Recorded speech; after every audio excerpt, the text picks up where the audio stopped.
Lighthouse. I'm Miss Dorothy, and I'm here to read you another story. And I have a book tonight about a train, a really, really special train. I love trains. I love when I hear trains coming by. I always want to watch them. I like going to see trains. I love to ride on trains. And this book is about a very special train. This book is called The Little Engine That Could. The Little Engine That Could. This is a really good book because it's about a train that gets stuck and needs an engine to come pull it. And they don't know if this little engine can do it because he's so small. But he says he can, and we need to find out if he does. This is a really special book. Are you ready to get inside with Miss Dorothy? Good. I need you to sit up and listen up because here we go. The Little Engine That Could. Retold by Watty Piper, illustrated by George and Doris Hallman. Chug, chug, chug, puff, puff, puff, ding dong, ding dong. The little train rumbled over the tracks. She was a happy little train. Wow, look at that little train. She is filled with animals and toys and a clown. For she had such a jolly load to carry. Her cars were filled full of good things for boys and girls. There were toy animals, giraffes with long necks, teddy bears with almost no necks at all, and even a baby elephant. Then there were the dolls with blue eyes and yellow curls, dolls with brown eyes and brown bobbed heads, and the funniest little toy clown you ever saw. And there were cars full of toy engines, airplanes, tops, jackknives, picture puzzles, books, and every kind of thing boys or girls could want. Wow, that train is filled with so many toys. But that was not all. Some of the cars were filled with all sorts of good things for boys and girls to eat. Big golden oranges, red-cheeked apples, bottles of creamy milk for their breakfast, fresh spinach for their dinners, peppermint drops and lollipops for after-meal treats. Wow, peppermint drops and lollipops and fruit and milk. This train was carrying everything. The little train was carrying all these wonderful things to the good little boys and girls on the other side of the mountain. She puffed along merrily. Then all of a sudden, she stopped with a jerk. She simply could not go another inch. She tried and she tried, but her wheels would not turn. What happened? Why can't the train move? What were all those good little boys and girls on the other side of the mountain going to do without the wonderful toys to play with and the good food to eat? Here comes a shiny new engine, said the funny little clown who jumped out of the train. Let's ask him to help us.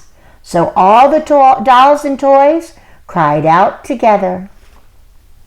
Please, shiny new engine, won't you please pull our train over the mountain? Our engine has broke down, and the boys and the girls on the other side won't have any toys to play with or good food to eat unless you help. Well, they're all explaining to the big shiny engine how they need his help. But the shiny new engine snorted. I pull you? I am a passenger engine.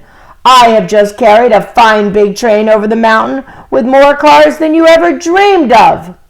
My train had sleeping cars with comfortable berths, a dining car where waiters bring you whatever hungry people want to eat, and parlor cars in which you people sit in soft armchairs and look out of big plate glass windows. I pull the likes of you? Indeed not. Wow, the shiny new engine is not being very kind. And off he steamed to the roadhouse, where engines live when they are not busy. How sad the little train and all the dolls and toys felt. Then the little car called out. The passenger engine is not the only one in the world. Here is another engine coming, a great, big, strong one. Let's ask him to help us. The little toy clown waved his flag at the big, strong engine came to the stop. Please, oh please, big engine, cried all the dolls and toys together. Won't you please pull our train over the mountain? Our engine has broke down." And all the good little boys and girls on the other side won't have any toys to play with or good food to eat unless you help us. But the big, strong engine bellowed, "I am a freight engine. I have just pulled a big train loaded with big machines over the mountain. These machines print books and newspapers for grown-ups to read. I am a very important engine indeed. I won't pull the likes of you."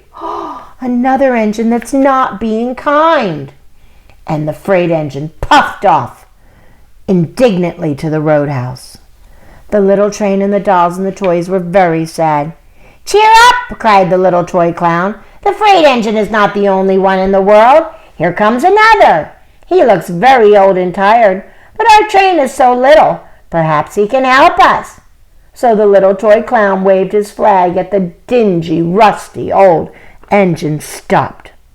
"Please, kind engine," cried all the dolls and toys together, "won't you please pull our train over the mountain? Our engine is broken down, and the boys and girls on the other side won't have any toys to play with or good food to eat unless you help us." But the rusty old engine sighed. "I am so tired. I must rest my weary wheels. I cannot even pull a little train as yours over the mountain. I cannot. Wow, the old engine won't even try to help." And off he rumbled to the roadhouse, clugging, I cannot. Then indeed the little train was very sad, and the dolls and the toys were ready to cry. But the little clown called out, "Here is another engine coming, a little blue engine, a very little one. Maybe she will help us." The very little engine came chugging merrily along. When she saw the toy clown's flag, she stopped quickly. "What is the matter, my friends?" she asked kindly. "Oh, little blue engine," cried the dolls and toys, "will you pull us over the mountain? Our engine is broken down, and the good boys and girls on the other side won't have any toys to play with or good food to eat unless you help us. Please help us, little blue engine." "I'm not very big," said the little blue engine. "They use me only for switching trains in the yard. I have never been over the mountain." "But we must get over the mountain before the children awake," said all the dolls and toys. The very little engine looked up and saw the tears in the doll's eyes, and she thought of the good little boys and girls on the other side of the mountain who would not have any toys or good food unless she helped. Then she said, I think I can. And she hitched herself to the little train. She tugged and pulled and tugged, and slowly they started off. The toy clown jumped aboard, and all the dolls and toy animals began to smile and cheer. Puff, puff, chug, chug went the little blue engine. I think I can. Up,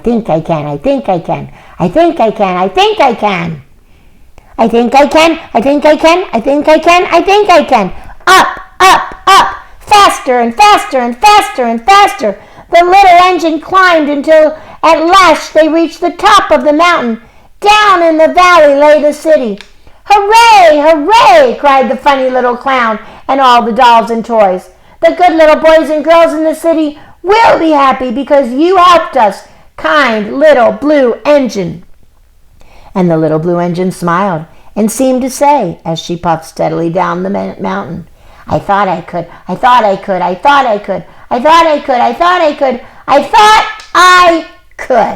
He did it! The little engine did it! The big engines didn't want to help the train, and they had to get all those toys across the mountain to the kids, all the special treats, and everybody kept saying no. But then the little engine came along and said, well, I'm just a little engine, but I'll try. And what did he keep saying? I think I can. And he did it! He worked really, really hard, and he did it. He got the toys and the treats over the mountain to the kids and made it a very special day for everybody. All all because he knew that he could, and he did. He kept trying. He kept trying. And he was very kind too. Not like those other mean engines that didn't want to help. He was a very kind engine. He worked hard so that he could help the children. That was a good book. I love it when people help people. I love it when I get to help people. I love it when you help people. Helping people and being kind is really important. And sometimes, even if you think it's too big of a job for you, just remember, just keep trying. Work hard. You can do it. We should pray about that tonight, because I want you to know that you can do anything you put your mind to. God's going to give you the strength to do what needs to be done, and you just need to remember that. So let's ask God to help us remember that when we need to, okay? Fold your hands and close your eyes and pray with Miss Dorothy. Dear God, thank you so much for this special day. Thank you for my friends who keep coming back to hear my stories. Thank you for this book and the great lesson that it taught us about working hard and trying, even if we think we can't do something. Help us to remember that you're always with us, helping us. And if we just try hard enough, we can accomplish anything that you ask of us. Please help my friends to have a good night's sleep and bring them back tomorrow for another story. In Jesus' name, amen. All right, my little choo-choo trains, time for you to chug off to bed. I need you to get under your covers, get cuddled up, curled up, ready for a really good night's sleep. And tomorrow, be kind, be helpful. Do whatever you can to help people when someone needs help. Help mom and dad.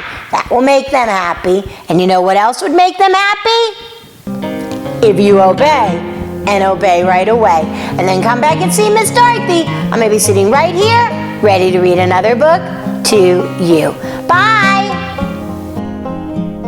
Thanks for reading with Miss Dorothy. I hope you enjoyed this book, and I hope you'll come back soon to read another. What's your favorite book? Drop Miss Dorothy a note and let me know. I'll go find it, and I'll read it to you. Be sure to subscribe, like, and share. I'll see you soon.